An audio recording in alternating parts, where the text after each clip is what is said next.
मैं सवाल पूछूंगा, आप ही आंसर करेंगे।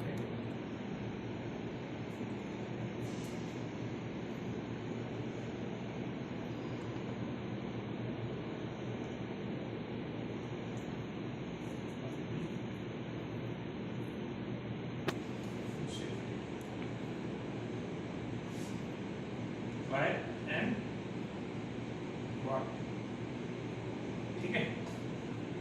क्वालिटी और फूड सेफ्टी यही चीज होती है। क्वालिटी क्या होती है?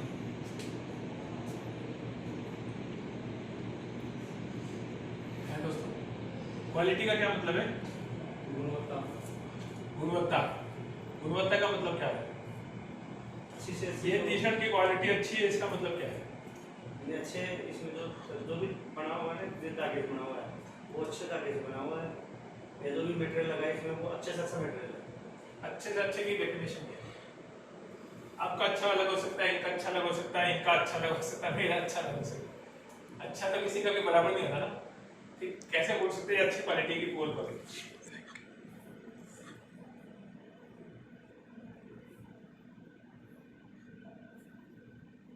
और कोई? गगन और आप नहीं जवाब देंगे?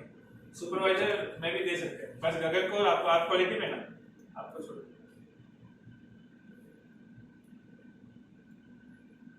दो कोई बोलो, कुछ तो बोलो। कुछ भी बोलो, कोई इसके पेनल्टी नहीं है, नंबर नहीं कट रहे, पैसे भी नहीं कट रहे। बताओ बताओ, नहीं बताओ वो सब पहले बताओ। ये टी शर्ट अच्छी होनी चाहिए, इसकी क्या 4-5 नियम होने चाहिए? पहला तो आपने बोला फैब्रिक, दूसरा बोला अच्छी लॉन्ग लास्टिंग चलनी चाहिए, ठीक है। यानी कि कुछ इसके पैरामीटर होने चाहिए, राइट? क्वालिटी मतलब मीटिंग स्टैंडर्ड या फिर स्पेसिफिकेशन, ठीक है। वो स्पेसिफिकेशन हो सकती है 1 2 3 4, 1 2 3 4 5, कोई भी चीज हो सकती है, ठीक है। वो सारी स्पेसिफिकेशन मीट हो रही है तो वो क्वालिटी। फूड सेफ्टी क्या है?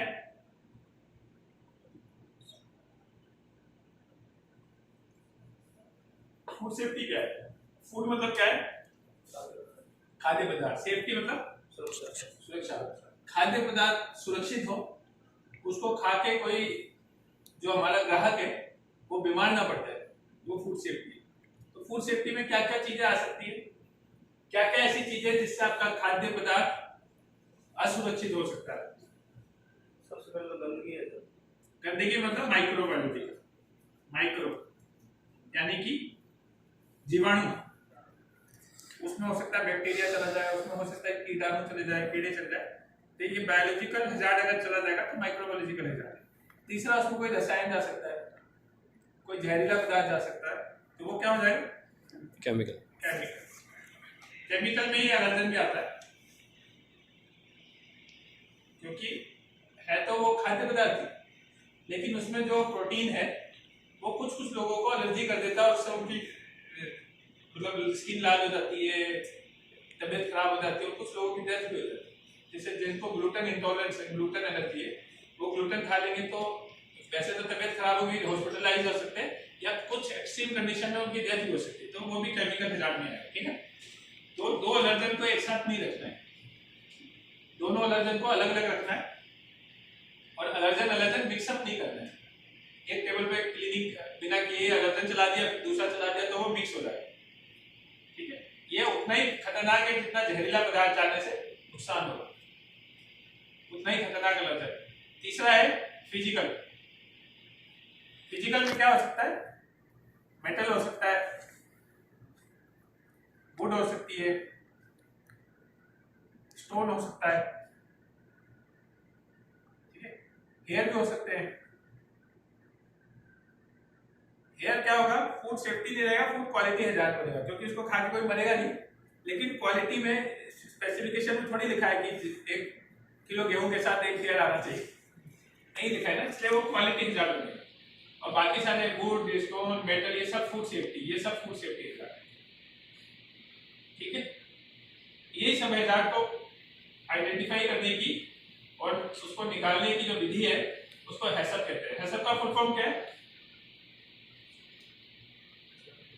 Hazard analysis critical control point ये किसने बताया? मनी इनका ये प्रोटेक्शन पॉलिटिक, प्रोडक्शन इनके लिए ताली बजा सकते हैं, बहुत बढ़िया बताया। सो ऐसा क्यों करना चाहिए? Hazard analysis and critical control point, ठीक है।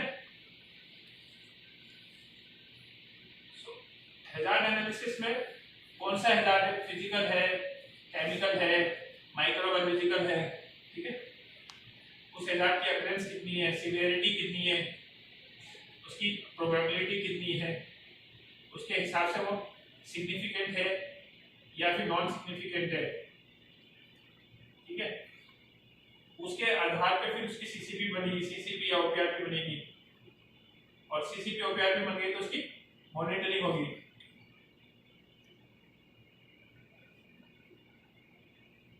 ठीक है। तीसरा फॉरेन मेटल,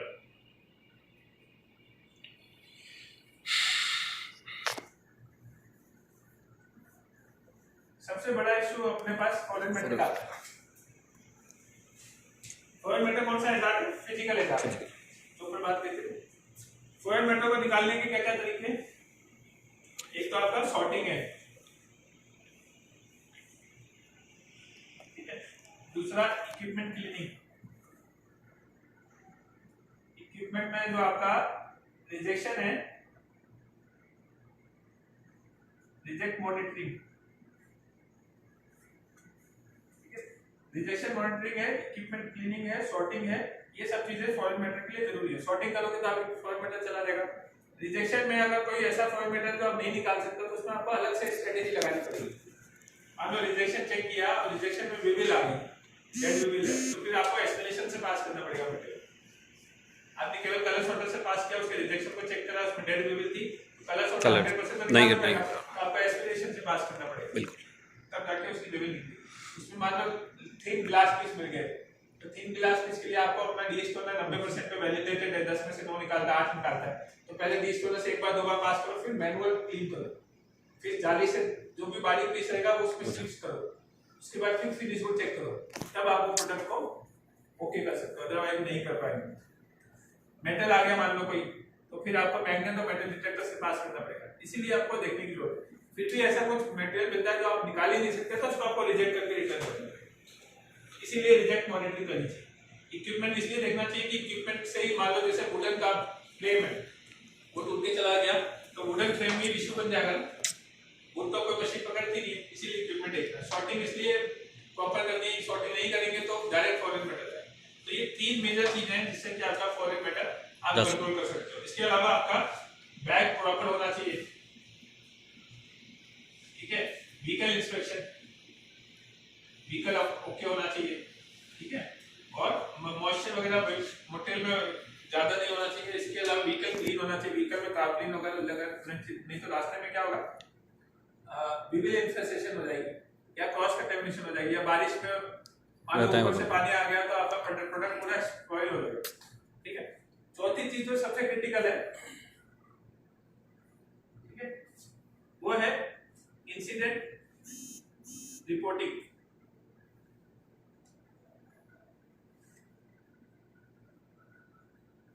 ठीक है, कोई भी चीज अबनॉर्मल हैजार्ड है ना,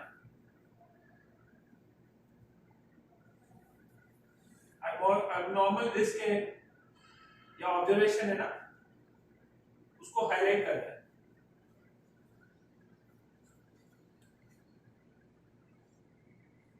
उसको हाईलाइट कर दो, सबको शेयर करो, अपने सुपरवाइजर को शेयर करो। ये समझ में आ गया इंसिडेंट रिपोर्टिंग, मतलब आप डेली जो काम करते हो उससे कुछ अलग मिल जाए, या फिर कबूतर आ जाए, यहाँ पे पिजन आ जाए, तो आपको बताना है, या फिर बाहर से कुछ कुत्ता आ गया तो वो चीज बतानी है, उस पर एक्शन लेना है इमीडिएट, ठीक है। पहली बात तो होना चाहिए, अगर हो भी गया तो वो इश्यू को सबको बताओ, सुपरवाइजर को बताओ, अपने मैनेजर को बताओ, पिजन आ जाता है तो उस कंडीशन में इमीडिएट पिजन को अपने को भगाना है, या पिजन की कोई ड्रॉपिंग हुई तो एरिया क्लीन करके सैनिटाइज करना पड़ेगा, नहीं तो पिजन ड्रॉपिंग में सैल्मोनेला होती है। वैसे आपका एरिया क्लोजर आएगा नहीं, इनकेस कोई डोर ओपन है या कुछ हो गया तो वो इश्यू अपने को एस्केलेट करना है। कोई बैग फट गया, कहीं पे नीचे मटेरियल गिरा हुआ, आपने अगर गलती से किसी ने डाल दिया तो वो पूरा मटेरियल होल्ड कर दो, होल्ड करके वो पूरा का पूरा रिजेक्ट हो जाएगा।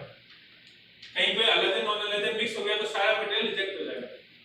जब आपको इश्यू पता लग गया तो उस मटेरियल को टेस्टिफाइड को मत भेजो। आपको पता है इसमें डेड विविल है तो पहले हमें फोन करो, बताओ कि हमें 5 दिन ज़्यादा लगेंगे, मशीन को क्लीन करना पड़ेगा, मटेरियल को फिर भेजेंगे। इनकेस टेस्टिफाइड बोलता नहीं ठीक है विविल वाला भेज दो हम क्लीन करेंगे, तो वो उसको राइटिंग में लो। राइटिंग में सर के पास होना चाहिए कि टेस्टिफाइड जिम्मेदारी ले रहा है कि अगर डेड विविल है बट लाइव विविल नहीं है तो हम यहाँ पे एक्सप्रेशन से पास करके क्लीन करके उसी कंडीशन में दो, अदरवाइज मत दो।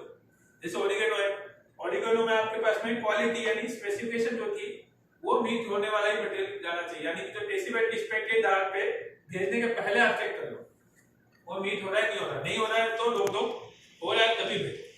तो क्या होगा उससे आपकी ओवरऑल क्वालिटी इंप्रूवमेंट हो जाएगी। तो एक पांचवा चीज होती है टीसीआई स्कोर, टीसीआई और अप्रूवल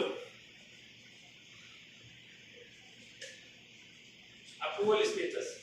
टीसीआई स्कोर होती है टोटल परफॉर्मेंस इंडेक्स। आपने अगर 1 टन मटेरियल भेजा 100 करके 10 बार दिया, 1 टन मटेरियल की हम 100 किलो मटेरियल में क्रिटिकल प्रॉब्लम आ गई, ग्लास आ गया, तो क्या होगा आपका ओवरऑल जो स्कोर है वो आपका 1 टन यानी 1000 में से 100 गुना 5 गुना ज्यादा कम हो जाता है, यानी 500, यानी कि टोटल स्कोर आपका 500 बटे 1000 केवल 50% पे आ जाएंगे, जहां आप 100% उसी पे माइनर आएगी तो केवल आपका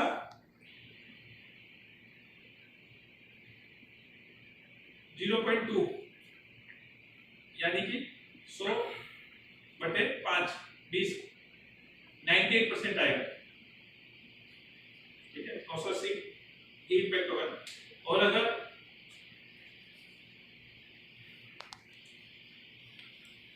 सीरियस इश्यू आ गया कोई उस कंडीशन में 100 किलो कम हो जाएगा, यानी 90%।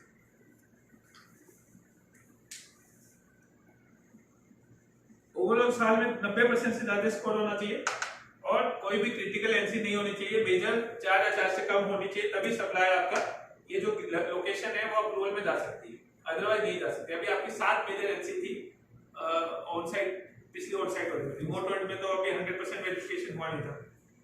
तो 7 की 7 मेजर एनसी अगर क्लोज होके 4 या उससे नीचे रहती है, कोई क्रिटिकल एनसी नहीं रहती है, स्कोर 90 के ऊपर रहता है, तभी आप इंप्रूव कर सकते हो। अभी आपका स्कोर बहुत कम था, 60% था, 50-60% बिकॉज ऑफ लास्ट 2-3 रिजेक्शंस हुई है ना, उसके कारण आपका स्कोर डिप हो गया।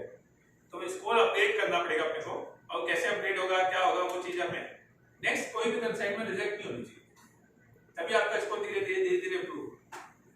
अब मेरे पास 2 महीने का केवल टाइम, ठीक है।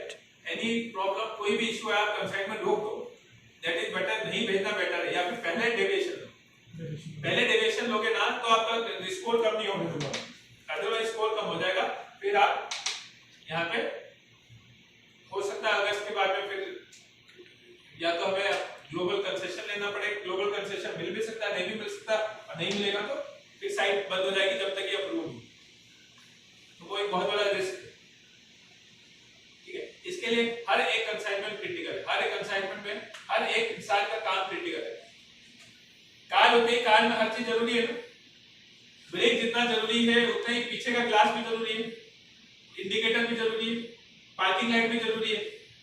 अंधेरे रात बिल्कुल डार्क नाइट में हाईवे पे गाड़ी चल रही है, पार्किंग लाइट खराब हो जाएगी तो क्या नुकसान होगा, या आगे पीछे की हेडलाइट खराब हो जाएगी तो क्या नुकसान हो सकता है, एक्सीडेंट हो सकता है।